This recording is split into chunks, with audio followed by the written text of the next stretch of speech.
Hello, welcome to Bentley's Backwards Bushcraft. This is Richard, and I found a couple trees over here behind the storage shed. You got a tree here, and then that third tree there. The second one is offline, and as a matter of fact, needs to remain. There we go, offline, because what I want is that tree right there,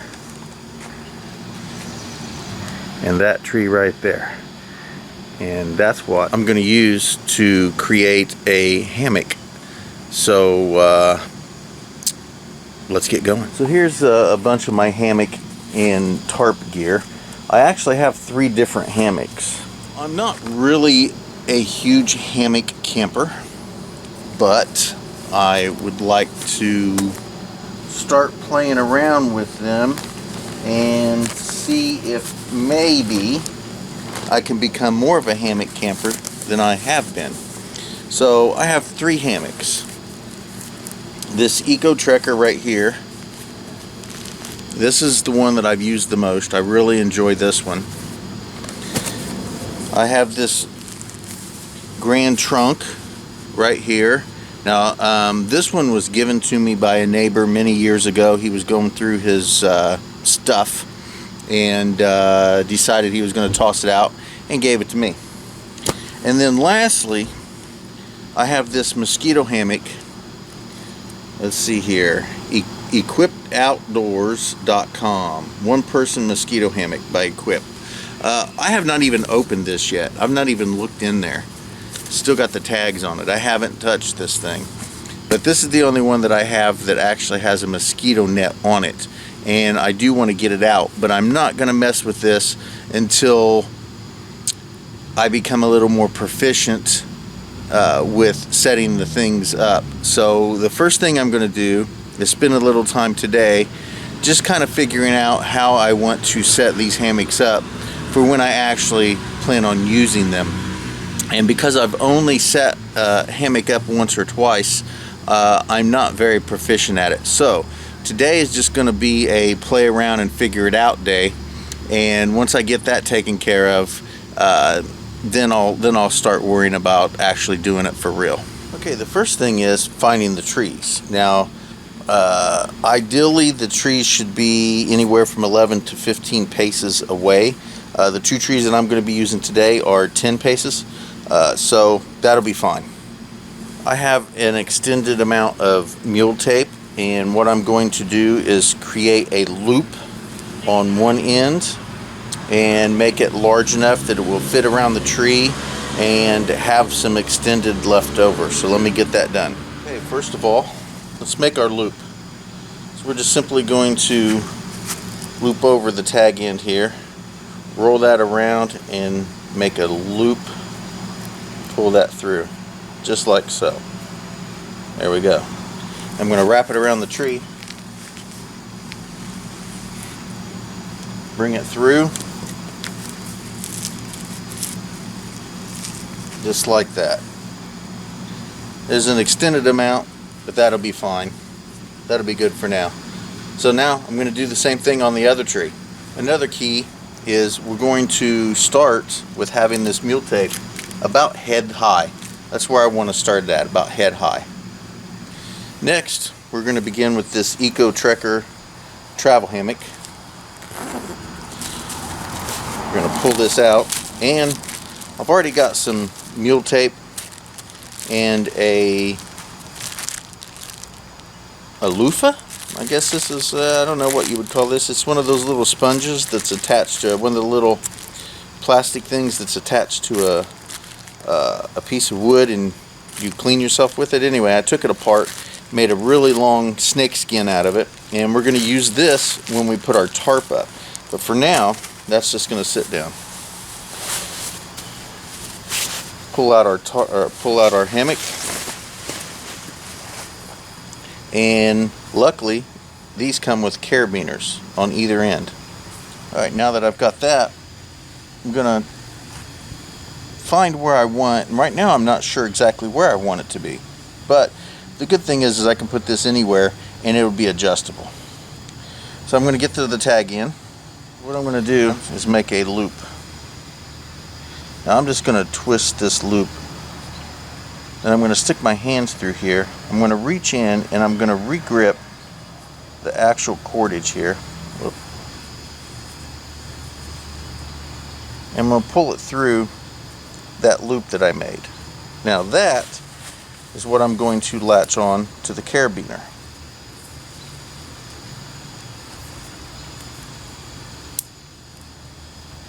Just like such. And then that one will tighten up just slightly. And it'll create a nice slip knot here. And once it gets to, there we go. Then it gets down there and it'll tighten up. Now, this will be easily pulled out, and I'll show you that. But let's go do that on the second side too. I mean, as you can see,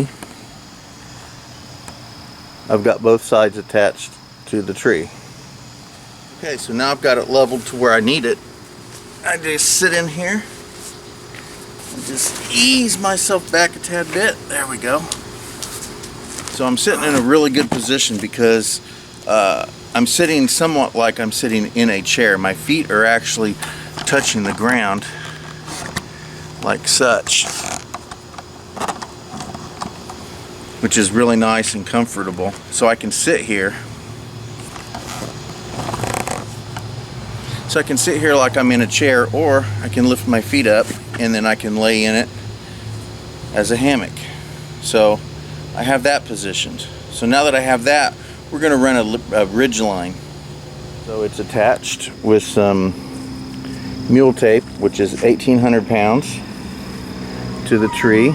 And I had to go slightly above head level to make it work here. And then down at the other end,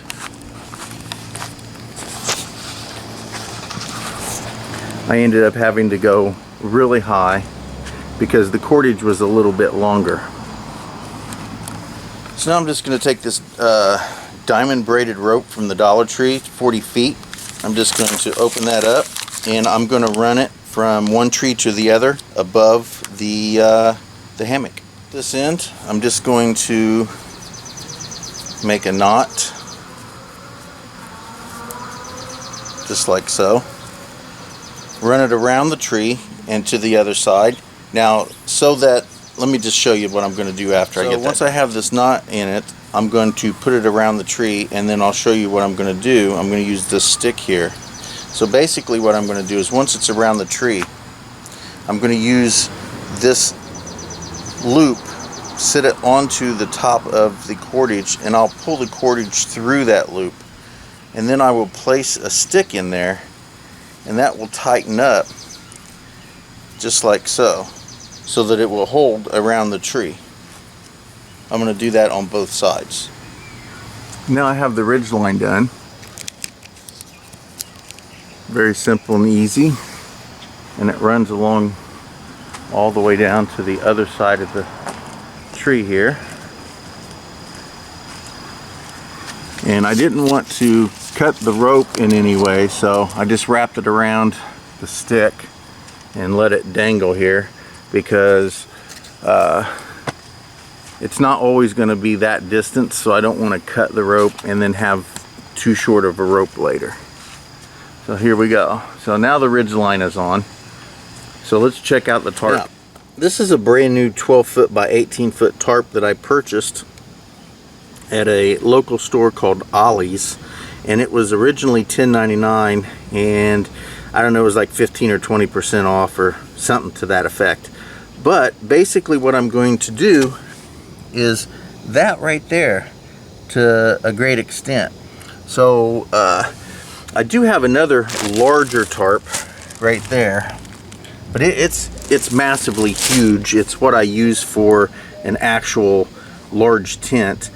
So I wanted to get something that I could use just for this cover. So I'm going to take that out, and then we're going to lay it over the top of that ridge line. Okay, so now that I have the tarp over it, and it's quite a large tarp. I think it's the same size as the one that I didn't want to use because it was too big. But anyway, I'm just going to stake it out.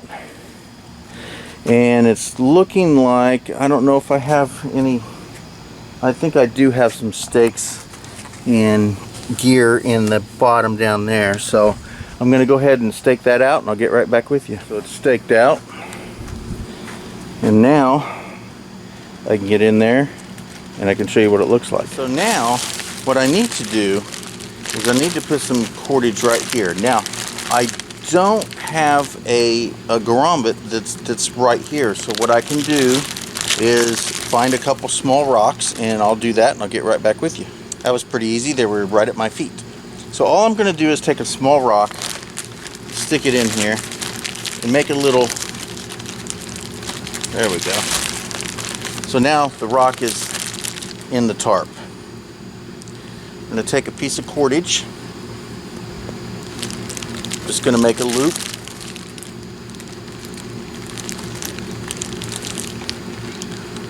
I'm going to put it around that piece of cordage.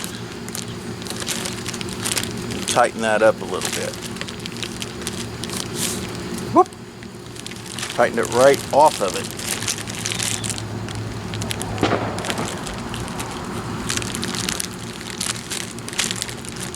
There we go. There we go. Tighten it right on there. There we go. Now, from there, I'm going to loop this. So now this is apart. I'm going to take these and I'm going to go in between them 3 times. 1, 2, and 3, just like that. And that makes a pressing knot right there. So now all I got to do is pull that, and that'll tighten up and stay there. So I'm going to do the same thing on the other side. And there we are. So now I have my hammock and I have a tarp. It's a little loose because I'm just playing around with it right now. I tighten it up if I wanted to. I'm just not really interested in tightening it fully up right now. I just wanted to practice working on this. So here we are. Now there's many things that I could do. Could lay a wool blanket down before I got into the hammock, especially if the weather was going to be bad and cold. That way the wind blowing underneath the hammock would not interfere with my restful sleep by getting my rear end cold. But anyway, we're not in that kind of weather, and so now I'm just going to relax in this hammock, and hopefully I don't knock down the camera. There we go. Oh, just like so.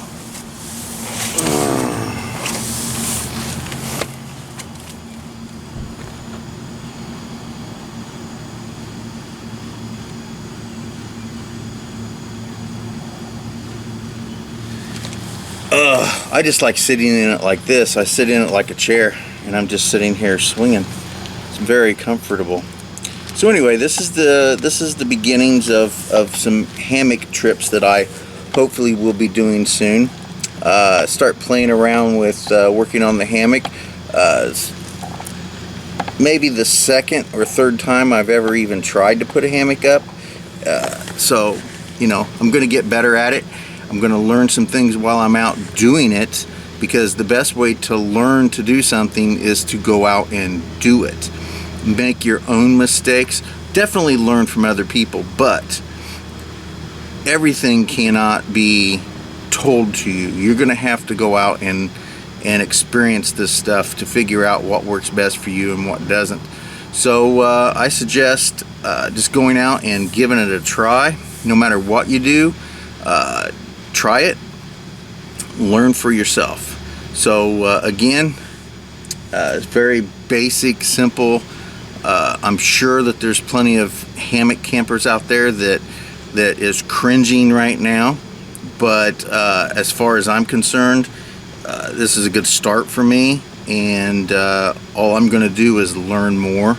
So there's plenty of other things, like for example, I did not do it with these because there's somewhat of a natural version of it anyway, but I want to put a couple pressing knots with some cordage onto my hammock line and let them dangle there, because if it rains, that rain will run right down your line and into your hammock.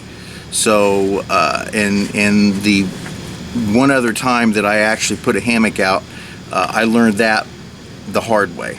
So definitely want to put a couple pieces of cordage out there on the hammock line, so that if it does rain, the rain will generally hit those lines and then drain down off of those lines instead of coming in to the hammock. So that's one thing that I didn't show you that I would do if I was out for real, which will happen really soon, I believe. So again, just like to say thank you guys for watching Bentley's Backwoods Bushcraft, and enjoy the outdoors, even if it's just your own backyard. Here's our apartment, and this is what it looks like right outside our back door. Now, if we continue walking here at a little catty cornerness here, you will see that this is where I was setting up my hammock camp. And luckily the storage unit owns this little patch of land, and as you can see, I left it without any issues. There's this one of the sticks that I used, that I found laying on the ground. As you can see, there's little rocks laying around. I just picked those up. There's another stick I used on the other side right there. I found them laying on the ground, so that's where I put them when I was finished. So anyway, here's my area that I can play in, and there's our apartment. As you can see, there's my rack card that I have in my window. That's my dojo, my home dojo, Dojo. So I talked to the lady who runs this storage unit, and her mom is the one that owns it, and they actually live in a built apartment on grounds, and her and I got along really well, and she's given me permission to set up camps and play here as long as I don't interfere with her husband's mowing, which apparently happens on Thursdays. So as long as I don't interfere with that, I have the ability to play here. Also, I plan on doing a video with her because she has a wonderful skill. She likes to raise butterflies, and so we are going to go see her, and I'm going to do a video and have her show you the butterflies that she raises and have her talk about them a little bit. So again, I want to thank you guys for showing up. I want to tell you I do appreciate the views and the comments, and they're very rarely any mean comments. On occasion there are. Some of them I think I deserve, others, I don't know, whatever. But regardless, I want to thank you guys very much for being here and showing interest in what I have interest in. So thank you guys for watching Bentley's Backwoods Bushcraft, and enjoy the outdoors, even if it's just your own backyard.